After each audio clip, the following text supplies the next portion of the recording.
So hello guys, welcome back to another brand new video. ఈ రోజు ఈ యొక్క వీడియోలో మనం ఈ నెల 22 మేన లాంచ్ కాబోయే రియల్మీ GT6 మొబైల్ గురించి అయితే మాట్లాడుకుందాం. రియల్మీ GT60 5G మొబైల్ అనమాట.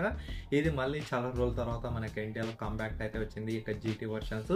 మరి ఈ రోజు యొక్క వీడియోలో దీని యొక్క ఫ్యూచర్స్ ఏంటి, దీని యొక్క ప్రైస్ ఏ రేంజ్ లో ఉంటుంది అనేది క్లారిటీగా తెలుసుకోబోయే కంటే ముందు నా పేరు నాసర్, మీరు చూస్తున్నారు Telugu tech launch YouTube channel. ముందుగా చేసే వాళ్ళు సబ్స్క్రైబ్ అయితే చేసుకోండి.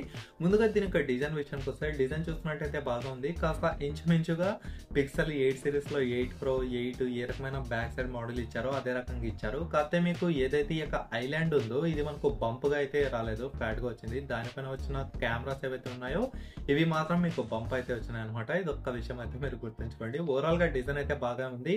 నాకు చెప్పాలనిపిస్తే నాకైతే పర్సనల్ గా ఇలాంటి డిజైన్ అయితే నచ్చలేదు. ఇది కూడా బంప్ తీసుకొచ్చింటే బాగా ఉండేదని నాకైతే అనిపించింది. ఎనీహౌ, ముందుగా డిజైన్ విషయంలో మీకు నచ్చిందా లేదా అనేది ఖచ్చితంగా కింద కామెంట్ సెక్షన్ లో అయితే తెలియజేయండి.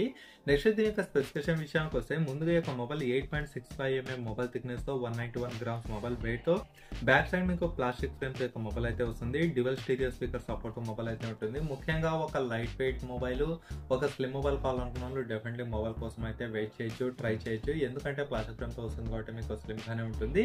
నెక్స్ట్ మీకు అలాగే డ్యూయల్ స్టీరియో స్పీకర్ సపోర్ట్ తో IR బ్లాస్టర్ ఉంటుంది, NFC ఉంటుంది, IP65 రేటింగ్ తో అలాగే వైఫై 6 అయితే వస్తుంది. ఇవన్నీ మనకు అడిషనల్ ఫీచర్స్ కేటగిరీ కిందకి అయితే వస్తాయి. ప్రతి ఒక్కటి అప్ టు డేట్ ఫ్యూచర్ ఇచ్చారు కాబట్టి ఎటువంటి ప్రాబ్లం అయితే ఏమీ ఉండదు. దీని యొక్క డిస్ప్లే విషయానికి వస్తే 6.78 ఇంచెస్ వచ్చిన 1.5K LTPO OLED display with 120Hz refresh rate, 1600 nits peak brightness, Corning Gorilla glass Victus 2 protection, in display fingerprint scanner.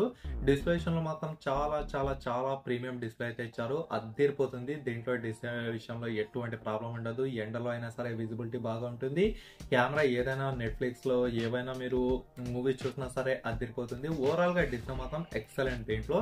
Next camera విషయానికి వస్తే, back side 50+8, front side 32 megapixel. దీని యొక్క sensors back side 50 Sony IMX882, 8 megapixel ultra wide angle lens Sony IMX355, front side 32 megapixel Sony IMX615 sensor అయితే ఇచ్చారు.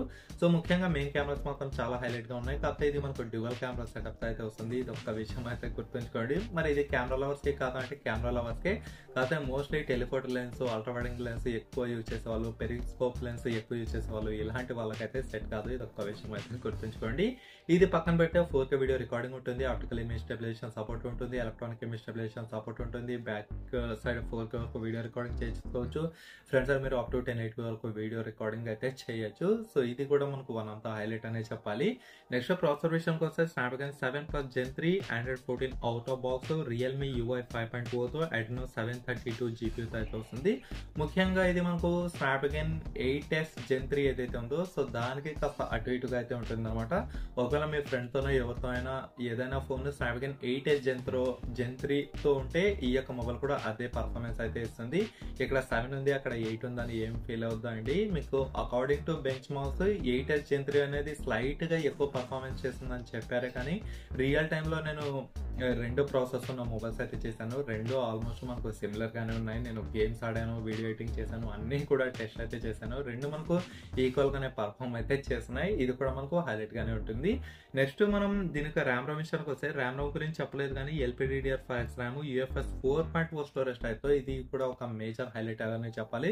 So దీని ద్వారా మీకు read write speed కూడా మీకు చాలా స్పీడ్ గా అయితే ఉంటుంది. ఇంకా ర్యామ్ విషయానికి వస్తే మనకు 8GB 12GB 16GB వరకు ఉండే అవకాశాలు అయితే అక్కడ మనకు ఎక్కువగా ఉన్నాయని తెలుసుకోవచ్చు. నెక్స్ట్ బ్యాటరీ విషయానికి వస్తే 5500 mAh battery, 100 what watching support, Type-C charging port అయితే ఉంటుంది. 3.5mm జాక్ గురించి వీళ్ళు ఏమీ అయితే చెప్పలేదు. సో బ్యాటరీ లైఫ్ మాత్రం ఈ యొక్క మొబైల్ కి ఎక్సలెంట్ గా ఉంటుంది. ఎటువంటి ప్రాబ్లం అయితే ఏమీ ఉండదు. 100 వాట్ వాచింగ్ సపోర్ట్ కూడా ఉంటుంది.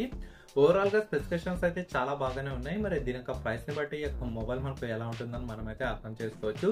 నాకు తెలిసినంత వరకు దీని యొక్క ప్రైస్ 31-32 వేల వరకు ఉంటుందని నేనైతే అనుకుంటున్నాను. ఒకవేళ ఇదే కనుక నిజమైతే ఒక డీసెంట్ ప్రైసింగ్ అనే చెప్పాలి. అటు ఎక్కువ లేదు, ఇటు తక్కువ లేదు. సో నాకు తెలిసే 27 ఆఫర్లు అవి ఇవి పోను 26 ఈ రకంగా వస్తే మాత్రం ఈ యొక్క మొబైల్ అయితే ఇంకా దగ్గర వెళ్ళిపోతుంది. సో ఇది ఓవరాల్ గా చూసుకుంటే రియల్మీ GT60 5G మొబైల్ గురించి. మీకు ఇంకా ఏమైనా డౌట్స్ ఉంటే ఖచ్చితంగా కింద కామెంట్స్ లో కామెంట్ చేయండి, నేను కూడా తెలుసుకుంటాను. Anyhow, thanks for watching, stay good and by by for now.